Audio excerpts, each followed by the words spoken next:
Dans l'assemblée des saints, assoiffé je me tiens, que ton onction descende sur moi. Conscient que mon destin est dans le creux de ta main, que ton onction descende sur moi. Je suis disposé, assoiffé, que ton onction descende sur moi. Je suis disposé, assoiffé, que ton onction descende sur moi.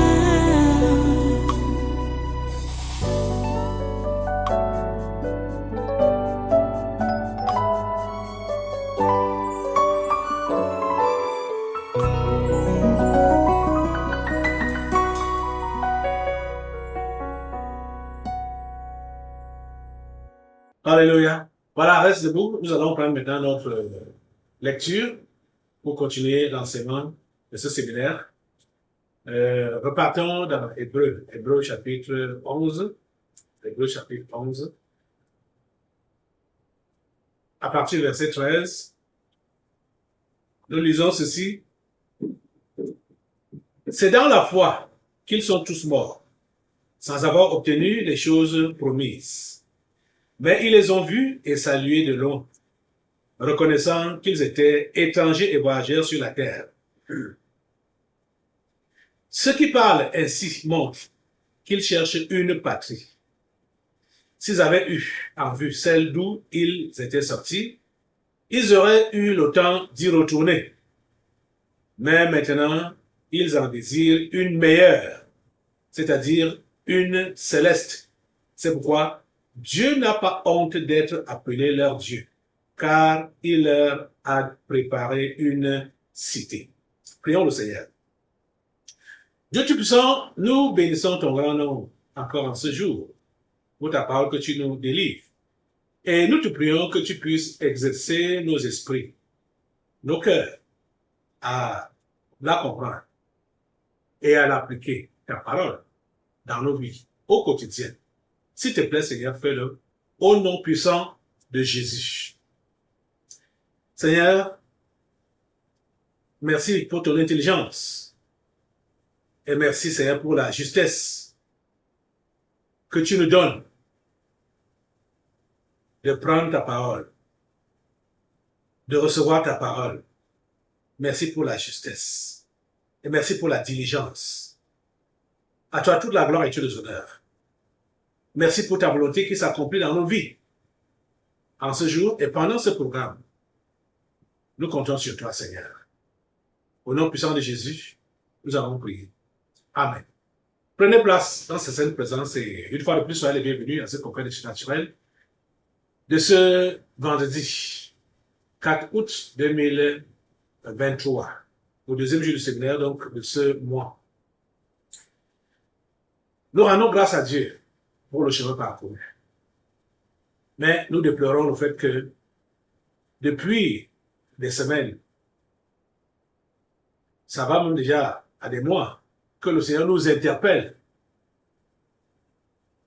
à nous relever afin de pouvoir faire le travail qu'il nous a confié, c'est-à-dire accomplir notre tâche pour ces temps de la fin. Pour toi qui avais démarré avec lui, tu t'es arrêté, tu as chuté, tu es tombé, tu t'es arrêté, mais tu ne veux plus te relever, tu t'es retourné, tu ne veux plus revenir. C'est pourquoi tu es rattrapé par tes esprits familiers. Le Seigneur t'interpelle, t'exhorte à te relever, à revenir. Aujourd'hui, nous sommes en train de voir le cas des anciens. Donc, le père de la foi, son fils et son petit-fils. Dieu s'est appelé leur nom à cause de leur engagement sans faille pour Dieu. Dieu s'appelle le Dieu d'Abraham, le Dieu d'Isaac et le Dieu de Jacob. Les amis, je sais que vous voulez être délivré de vos esprits familiers. Et là où vous voulez très vite la délivrance, c'est que ces esprits-là enlèvent leurs mains sur vos affaires, vos activités, pour que vous puissiez prospérer, évoluer. Vous voulez que ces esprits-là enlèvent leurs mains sur votre mariage, sur vos enfants, donc sur vos entrailles. Hein, comme je peux me rappeler du cas de notre frère ici, là, Tatan, ces esprits familiers s'étaient positionnés sur sa partie d'homme. C'est là qu'ils étaient positionnés, c'était leur chaise, leur fauteuil. Donc pour l'empêcher de procréer. Je sais que tu aimerais qu'ils soient bottés, hein, de là où ils sont positionnés là, soit au niveau de tes trompes, soit au niveau de ton appareil génital masculin, je ne sais pas. Hein. Vous voulez qu'ils soient bottés, vous voulez qu'ils quittent vos finances, qu'ils enlèvent leurs mains sur vos finances. Mais ça, c'est passager, c'est éphémère. Si vous voulez que les esprits familiers dégagent de votre route définitivement, même comme ils vont vous suivre à distance, vous devez comprendre que votre engagement doit être sans faille. Votre engagement pour Dieu, pour la foi chrétienne, doit être sans faille, sans hésitation. Et que vous ne devez plus jamais regarder en arrière. C'est sur ça que nous voulons insister aujourd'hui. C'est pourquoi on a pris ces quelques versets pour parler d'Abraham, Isaac et de Jacob. Les 4 versets-ci, verset 13, verset 14, verset 15 et verset 16. Qui dit que c'est dans la foi qu'ils sont tous morts sans avoir obtenu les choses promises. Voilà. Ils ont gardé la foi. Même comme ils n'ont pas obtenu les choses promises, mais ils ont gardé la foi. Mais on sait que plusieurs parmi vous, parce que vous n'avez pas obtenu les choses promises, vous avez perdu la foi. Et ainsi. Vous avez perdu la foi. Plusieurs ont perdu la foi. S'il te plaît, reviens dans la foi. Même si tu n'as pas encore reçu les choses promises, reviens dans la foi et garde la foi. Garde la foi. S'il te plaît, tu ne dois pas vraiment démontrer que tu travailles pour la nourriture qui périt. Tu dois démontrer que tu travailles pour la nourriture qui subsiste pour la vie éternelle et non pour celle-là qui périt. Puis, dès qu'ils n'ont pas obtenu les choses promises, oh, au revoir, Église, au revoir, Jésus, au revoir, Dieu, au revoir, la foi, au revoir, au revoir. Hein? Ça me sert encore à quoi? J'ai cru pour être guéri. Voilà que depuis que j'ai cru, je ne suis pas guéri. Je n'ai pas de maladie en maladie. Ma situation fait que ça périt. Et c'est pourquoi vous allez voir certaines personnes, comme il est donc derrière la guérison, il vient à l'église, il n'attend même pas, il ne patiente même pas. Donc, il est à l'église, il est chez les marabouts. Il est à l'église, il est chez les marabouts. Pour chercher la guérison, hein. Donc, tout ce qu'on peut lui proposer, il est prêt à faire ça afin d'obtenir la santé. Je mets ça entre guillemets parce que ce n'est pas une vraie santé que tu peux aller obtenir chez les marabouts. Comprenez? Mais plusieurs sont comme ça. Ils ne sont pas fermes dans la foi. Ils ne sont pas fermes. Tant qu'ils n'ont... Et n'en parlons pas même de ceux-là, qui ont même obtenu ce qu'ils voulaient. Mais jusque-là, ils ne gardent pas la foi. En fait, là, vous voulez donc croire au juste. Parce que pour plusieurs ici, vous avez la débattre. Plusieurs ont obtenu même ce qu'ils ne voulaient pas. Ou ce qu'ils voulaient. Ils ont obtenu ça quand ils sont arrivés ici. Ils ont obtenu ce qu'ils voulaient. Mais jusque-là, ils ne sont pas restés fermes. Vous voulez donc quoi? Ils ne sont pas restés fermes dans la foi. Vous voulez quoi? Plusieurs sont en statu quo maintenant là, dans la question de la foi. Pourtant, les problèmes qu'ils ont amenés au tabernacle ont trouvé la solution. Mais eux-mêmes, ils sont dandinants. Ils dandinent dans la foi. eux-mêmes, ils ne sont pas persévérants, eux-mêmes, ils n'avancent pas. En fait, qu'est-ce que vous voulez donc au juste? Qu'est-ce que vous voulez au juste? Abraham, Isaac et Jacob. La Bible nous dit que c'est dans la foi qu'ils sont tous morts. Cher ami, je vais te poser la question. Est-ce que tu vas mourir dans la foi?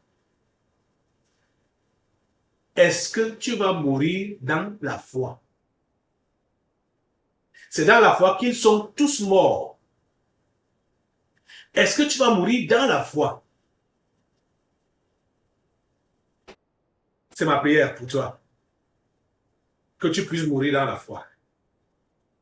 C'est dans la foi qu'ils sont tous morts, sans avoir obtenu les choses promises.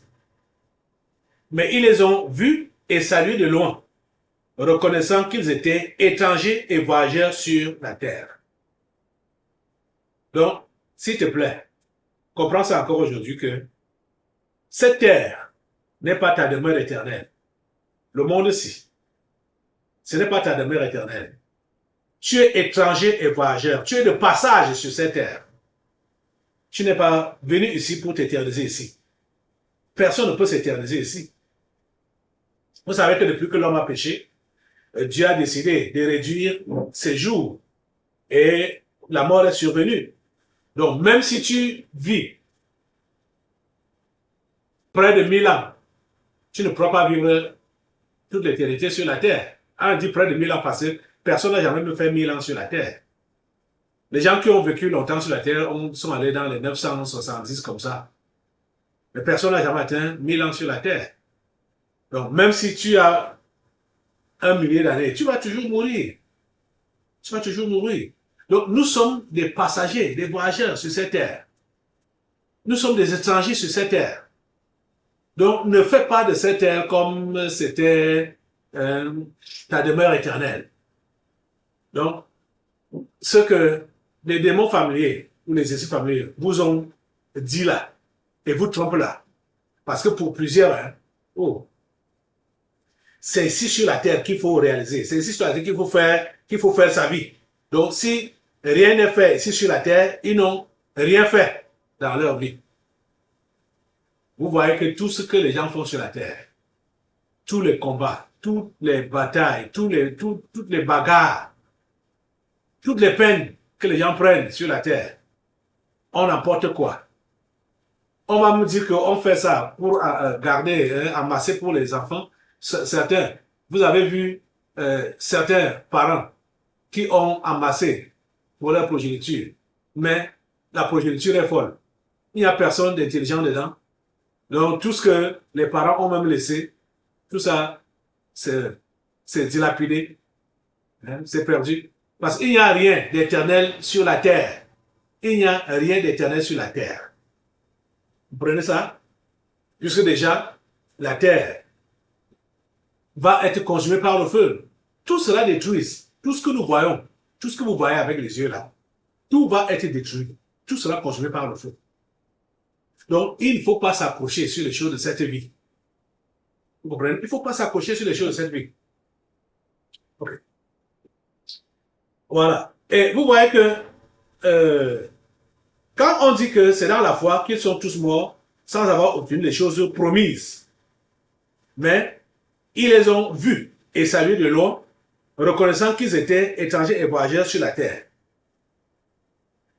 Quand ceci est un langage, c'est-à-dire mourir dans la foi, décider de mourir dans la foi, décider de faire confiance à Dieu, quelles que soient les circonstances, décider de ne pas s'accrocher aux choses de la terre. C'est un langage. C'est un langage. Parce que le verset 14 nous dit que ceux qui parlent ainsi montrent qu'ils cherchent une patrie. C'est un langage. Et le langage là montre que celui qui tient ce genre de langage cherche une patrie. Il cherche une patrie. Il sait qu'il n'est pas éternel ici sur la terre et il cherche une patrie. C'est un langage. Toi, tu parles quel langage? Oh mon Dieu. Le langage de la foi. C'est le langage qui cherche une patrie. Et le verset 15 dit, s'ils avaient eu en vue celle d'où ils étaient sortis, donc la patrie où ils étaient sortis, ils auraient eu le temps d'y retourner. Je vous ai... on a lu hier, Genèse au chapitre 12. Abraham, quand il a été appelé, Dieu lui a dit de sortir de sa patrie et d'aller là où il devait lui montrer. Et Abraham est sorti.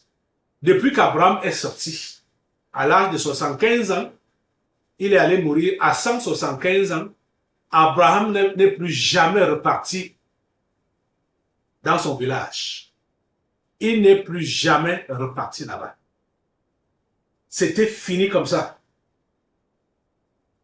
Donc, c'est comme ça que nous devons démontrer notre engagement pour Dieu.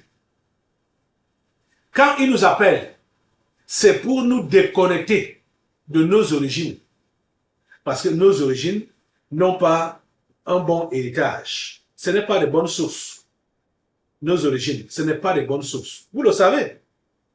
Nous avons hérité de mauvaises choses de nos origines. Vous le savez. Puisque la parole de Dieu nous fait comprendre dans 1 Pierre au chapitre 1, versets 17 et 18, que « Et si vous invoquez comme Père celui qui juge selon l'œuvre de chacun, sans acception de personne, conduisez-vous avec crainte pendant le temps de votre pèlerinage. » Vous voyez? Pierre nous rappelle également que c'est le pèlerinage. Nous sommes de passage. Verset 18, sachant que ce n'est pas par des choses périssables, par de l'argent ou de l'or, que vous avez été rachetés de la belle manière de vivre que vous aviez hérité de vos pères. Ce que nous avons hérité de nos pères, c'est la belle manière de vivre. C'est un mauvais héritage. Il faut se débarrasser de ça. Quand tu dis que tu donnes donc ta vie à Jésus, c'est par toi. Ça partit du cœur. Tu peux être dans la même maison familiale, avec tes frères et sœurs, père et mère et tout ça là, mais n'étant pas avec eux. Mais ça, c'est vrai. Mais on voit qu'il y a plusieurs qui prétendent donc quitter la maison familiale, rester ailleurs. Ils disent même qu'ils ne sont plus en contact avec les gens de leur famille, ils ne les appellent pas, ils ne se bénissent pas. Pourtant, ils restent avec eux. Parce que leur cœur reste attaché à eux. Je vais vous prendre des exemples clairs, terre à terre. Cher ami, le contact avec tes démons familiers ou tes esprits familiers reste intact si tu es le genre qui, chaque fois que tu connais des épreuves dans ta foi chrétienne, tu penses à ton père, tu penses à ta mère, tu penses à tes frères et sœurs. Dans la chair, hein, comprends que tu n'as jamais coupé les liens. Tu n'as jamais coupé le pont. Je dis jamais. Puisque la foi chrétienne nous exige des épreuves, des tests, des combats, nous y serons chaque fois. Nous serons confrontés aux tests, aux épreuves chaque fois. Mais on ne doit jamais désirer rentrer en arrière, renouer avec la famille, renouer avec le derrière. On ne doit jamais le faire. Quand ça passe dans notre tête là, c'est que nous n'avons pas coupé les ponts. On n'a pas coupé les liens. Ce que je dis là, je suis convaincu qu'il y a plusieurs ici qui sont encore attachés à leurs esprits familiers. connectés à leurs familles, alors que physiquement, ils ne sont pas avec eux. Ou ils ne sont plus avec eux, physiquement.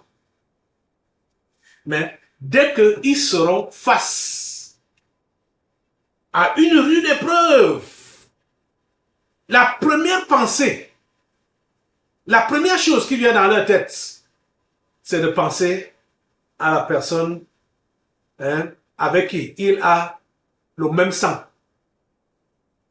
Son frère, sa sœur, sa mère, son père, ses parents. Ça veut dire que, cher ami, tu n'avais jamais coupé les liens. Écoutez ce que la Bible dit. Je vais relire ça. Verset 15. S'ils avaient eu en vue la patrie, celle d'où ils étaient sortis, ils auraient eu le temps d'y retourner. Combien de fois es-tu retourné dans ta patrie? Dans ta patrie. Peut-être qu'il faut appeler même ça patrie. Je ne sais pas. J'ai aimé ça entre guillemets. Donc, il y a des gens qui ne sont pas encore quittés de leur patrie. Leur patrie naturelle, là, ils ne sont pas encore quittés. Parce que à chaque fois, comme la vie chrétienne pour eux est donc dure, chaque fois, ils se retrouvent dans leur patrie. Chaque fois, ils se retrouvent chez eux. Chaque fois, ils se retrouvent à la maison. Chaque fois, ils se retrouvent en famille. Vous voyez donc que une telle vie chrétienne ne peut jamais être prospère. Et Dieu ne peut pas courir le risque de s'appeler de ton nom. Toi qui es le style là. Sinon, il va s'aligner aux anges déchus, aux martiens. Vous voyez ça? Parce que nos ancêtres, ce sont des martiens, ce sont des anges déchus. Les pères fondateurs, ce sont des anges déchus. Vous voyez? Donc, ce que je dis là est sérieux. Est-ce que Dieu fait ton seul recours? Est-ce que Dieu fait ton seul repère? Est-ce que Dieu est ta seule référence? Est-ce que Jésus est ta seule référence? Est-ce que c'est en lui seul que tu te satisfais, que tu es comblé? En Jésus seul. Quand tu es coincé, quand tu as des problèmes, quand tu as des difficultés, qu'est-ce qui te vient d'abord dans la tête? Qu'est-ce qui te vient d'abord en esprit? Tu plonges tes regards où? Ou tu te retournes vers qui ou vers quoi? Cela montre si on a coupé avec les exercices familiers ou pas. C'est autant de problèmes, autant de difficultés, autant des épreuves. Ça n'appelle pas ça problème. Autant des épreuves. Ça montre si réellement Jésus est tout pour nous ou bien nous avons gardé le pont intact avec notre arrière ou nos arrières. Il y a des gens qui ont gardé les ponts intacts avec leurs arrières. Et vous savez même, au niveau des mondains là, et peut-être malheureusement certains chrétiens peuvent penser ou agir de cette façon-là, quand ils vont m'envoyer leur fille en mariage, on l'avertit, on lui dit, ok, notre fille, voilà, tu pars en mariage, mais il faut comprendre que si les choses ne vont pas bien là-bas, nous sommes là, hein, nous sommes tes parents, tu es toujours notre enfant. Nous sommes là pour toi. Dans le monde, c'est courant comme ça. Qu'on avertisse les filles qui partent en mariage que si c'est mauvais là-bas, là où tu parles, même si c'est combien de temps, rentre derrière. Ouais. Vous devez comprendre que les femmes qui se marient et qui quittent le mariage pour rentrer en famille ne s'étaient jamais mariées. elle s'était jamais mariée. Que le mari meure ou que ce soit le divorce ou n'importe quoi, si la femme est allée en mariage, elle est allée en mariage pour de bon. Il n'y a plus rien à regarder derrière.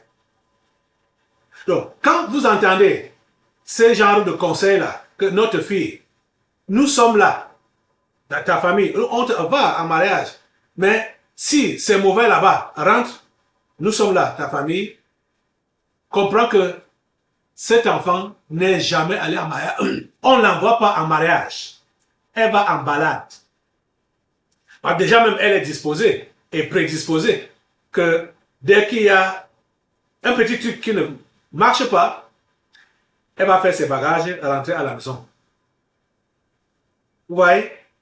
Donc, les femmes que vous voyez que elles ont fait les mariages, elles sont rentrées dans leur famille, ces femmes-là n'étaient jamais allées en mariage. Elles sont jamais allées en mariage. Quand une femme part en mariage, que son mari meurt, ou que ce soit le divorce, la femme-là ne rentre pas chez ses parents. Elle ne rentre pas chez ses parents. Parce qu'elle était partie. La Bible a dit que les deux deviendront une seule chair. La Bible dit, c'est pourquoi l'homme quittera son père et sa mère, s'attachera à sa femme, et les deux deviendront une seule chair. Quand une femme va en mariage, même si le mari meurt, la femme là reste veuve. Dans la maison de son mari. On a un peu l'exemple des femmes dans la Bible. On nous parle de Anne, dans l'évangile de Luc, qui s'est mariée, a fait seulement 7 ans. Et les femmes se mariaient jeunes à l'époque, vierges. Elle se mariait même étant vierge. Elle a fait 7 ans. Elle n'a pas pu avoir des enfants avec son mari. Et elle est restée veuve. Jusqu'à 80 ans, elle était dans la maison de son mari, veuve. Et elle servait Dieu dans le jeûne et la prière. 7 ans de mariage seulement.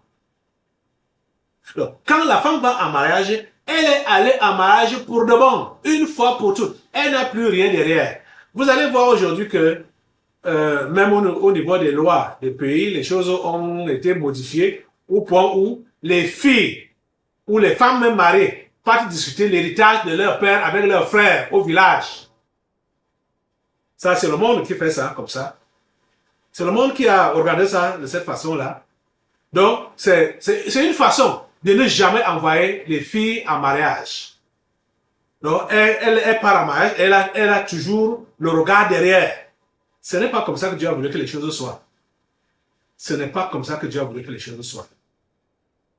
Vous comprenez ça? Et en tant que chrétien, on ne doit pas fonctionner de cette manière-là. On ne doit pas fonctionner de cette manière-là. Quand tu es allé en mariage, si le mariage finit, si le mariage a des problèmes, tu n'as pas besoin de regarder derrière. Si tu partais en mariage, on t'avait déjà donné ce genre de conseil-là. Je ne sais pas quel est ton statut, hein, si tu es chrétien ou chrétienne ou pas, mais je te donne l'enseignement biblique. Il dit que quand tu es allé en mariage, tu es allé en mariage une fois pour toutes. Tu n'as plus rien derrière. Tu n'as plus rien derrière. Tu n'as plus rien derrière.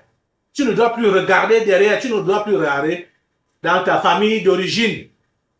Tu ne dois plus regarder. Ça, c'est sérieux. Il peut même arriver que, comme tu es allé en mariage, les choses sont dures là-bas. Et je te dis la plus vérité que ce n'est pas bon. Je parle aux femmes, hein, que tu vas maintenant toujours solliciter l'aide de ta famille charnelle. Parce que c'est mauvais dans ton foyer.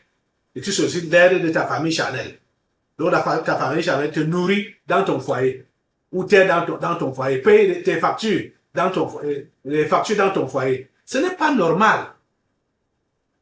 Je vous dis que, bibliquement parlant, ce n'est pas normal. Ce n'est pas normal. Vous comprenez ça? Ce n'est pas normal. Il y a une différence si, par exemple, au niveau des familles, là, les gens se convertissent. Hein? Si les gens se convertissent, la famille se convertit, que ce soit du côté de la femme ou du côté de l'homme, et qu'il y a entraide entre les chrétiens, ça passe. Mais comme on sait généralement que les gens ne se convertissent même pas.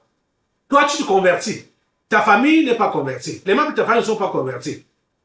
Mais tu as des problèmes dans ton foyer et tes regards sont toujours derrière, chez les membres de ta famille, chez ta mère, ton père ou tes frères et sœurs qui sont restés derrière. Ce n'est pas bien. Ce n'est pas bien. Tu comprends ça? Ce n'est pas bien. La Bible dit que s'ils avaient eu en vue celle d'où ils étaient sortis, ils auraient eu le temps d'y retourner. Je vais te poser la question de savoir où est-ce que tu te situes à l'heure actuelle où nous parlons. Es-tu retourné dans ta patrie, la patrie là où tu es sorti là? Es-tu retourné là-bas? Ou bien tu es en cours de route, ou tu es en train de partir vers là-bas? Tu es à quel niveau à l'heure actuelle où nous parlons? Tu es à quel niveau à l'heure actuelle où nous parlons? Vous devez comprendre que c'est sérieux. Hein? Vous voulez être délivré des esprits familiers. Je ne refuse pas, mais vous prenez la chose mal. Vous prenez la chose mal. Parce que comme pour vous là, c'est juste l'instantané là, ici et maintenant. Et surtout, comme vous voulez juste être satisfait au niveau du pain périssable. Vous voulez manger le pain qui périt, la nourriture qui périt. C'est pour ça que vous voulez travailler. Vous ne voulez pas travailler pour la vie éternelle. Travailler pour la vie éternelle, ça veut dire que tu vas supporter. Supporter. Supporter. Supporter. Tu comprends, non? Tu vas supporter. Supporter. Verset 16 dit, mais maintenant, ils en désirent une meilleure, c'est-à-dire une céleste. C'est pourquoi Dieu n'a pas honte d'être appelé leur Dieu, car il leur a préparé une cité. Vous voyez que quand tu es appelé par Dieu et tu décides de tout concentrer sur lui et sur lui seul, c'est-à-dire, je suis en train d'interpeller chacun d'entre vous, un à un. C'est-à-dire, comme je parle là, dans mon esprit, c'est comme si je suis assis avec chacun d'entre vous là, pour lui dire, ma fille, mon fils, mon frère, ma soeur, si tu as dit que tu suis Jésus, ne sois pas distrait parce que tu as laissé derrière. Concentre-toi sur lui. Concentre-toi sur lui et sur lui seul. Oublie le derrière, une fois pour toutes. Je ne te garantis pas que tu n'auras pas des épreuves dans ton cheminement, dans ta marche ou dans ta course. Certainement, il y aura des épreuves, il y aura des défis. Mais, décide-toi de les braver avec ton Dieu et c'est là que Dieu pourra prendre ton nom. C'est là que Dieu pourra s'appeler de ton nom. Parce qu'il saura que voici mon enfant qui m'a fait confiance. Je m'appelle, maintenant là, on va m'appeler Dieu de tel, en nommant ton nom. Dieu de tel, parce qu'il a su faire confiance à Dieu.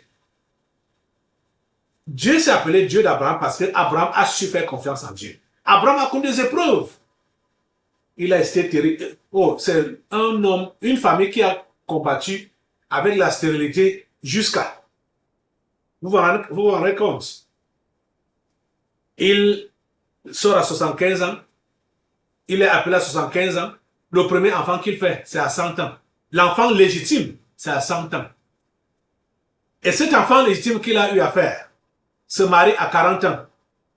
Il fait ses jumeaux, et seulement des jumeaux seulement, hein, à 60 ans. Sa femme a connu également 20 ans de stérilité. Imaginez-vous. C'est terrible. C'est terrible.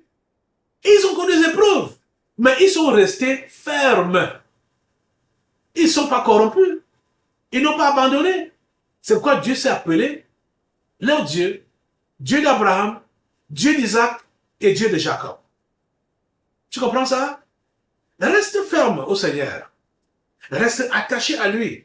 Malgré les combats, malgré les épreuves. Quand tu te convertis, ça doit être catégorique. Tu dois absolument tourner le dos à la famille. C'est ça donc que les gens ne veulent pas entendre. Ils disent que l'Église qui divise les familles. Ce n'est pas moi, ce n'est pas mon enseignement, c'est l'enseignement biblique. Vous voyez que depuis Abraham, c'est ça que Dieu a fait avec lui. Et Jésus a répété les mêmes choses dans les évangiles. Donc ce n'est pas moi, ce n'est pas Caleb Ouattara qui enseigne ça. C'est Jésus qui enseigne ça. Je vais relire l'un de ces passages-là pour que nous puissions clôturer aujourd'hui et pouvoir prier. Pour qu'on ne dise pas que voilà, l'homme-là qui enseigne des histoires, il divise les familles. Ok. Allons dans Luc au chapitre 14, à partir du verset 25. C'est là qu'on va arrêter pour aujourd'hui. Où il est donc écrit, de grandes foules faisaient route avec Jésus. Il se retourna et leur dit, si quelqu'un vient à moi et s'il ne hait pas son père, sa mère, sa femme, ses enfants, ses frères et ses sœurs, et même sa propre vie, il ne peut être mon disciple. Et quiconque ne porte pas sa croix et ne me suit pas, ne peut être mon disciple. Vous comprenez? Voilà les propos de Jésus aux grandes foules qui le suivaient. C'est à eux qu'il a parlé, à ces gens-là qu'il a parlé pour leur dire, voici les conditions pour me suivre. Vous devez renoncer à tout, vous devez tout haïr, vous devez tout détester. Au verset 33 de ce même chapitre 14 de Luc, il dit, ainsi donc, quiconque d'entre vous ne renonce pas à tout ce qu'il possède ne peut être mon disciple. Vous comprenez que le pasteur Karim ne vante absolument rien. C'est ce que Jésus a dit là, qu'il faut seulement appliquer. C'est parce que plusieurs parmi vous, vous n'avez pas bien appliqué ça, que vous n'évoluez pas dans votre foi. Parce que à chaque fois que vous êtes buté aux tribulations, aux tests, vous regardez derrière. Vous regardez d'où vous sortez. Vous vous référez à votre patrie. Parce que c'est encore votre patrie là-bas derrière. Aujourd'hui, prenez la décision de ne plus considérer votre patrie là comme votre patrie. C'est-à-dire, décidez-vous de sortir de cette patrie une fois pour toutes et désirer la patrie céleste. Focalisez-vous sur Jésus et sur lui seul. Vous avez compris? Levez-vous maintenant et priez Dieu. Engagez-vous pour lui. Engagez-vous pour Jésus. Pour couper définitivement avec les démons familiers dans votre vie. Ils vont vous regarder de loin, ça c'est vrai. Mais ils ne pourront plus avoir d'emprise sur vous.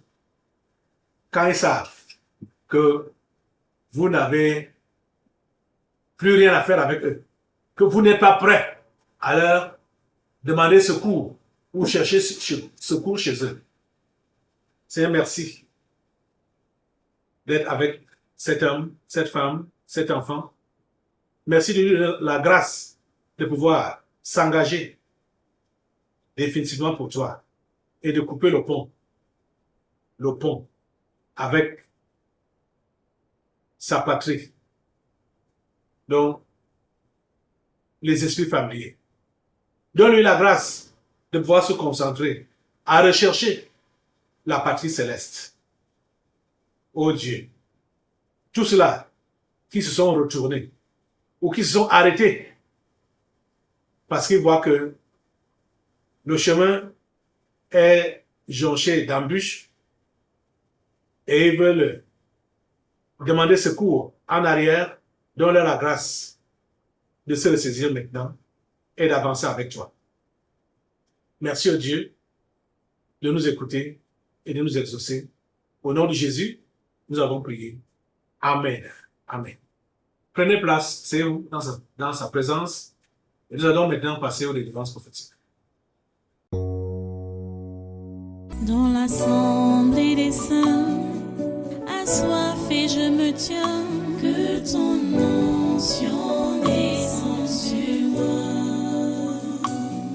Conscient que mon destin est dans le creux de ta main, que ton onction descende sur moi. Je suis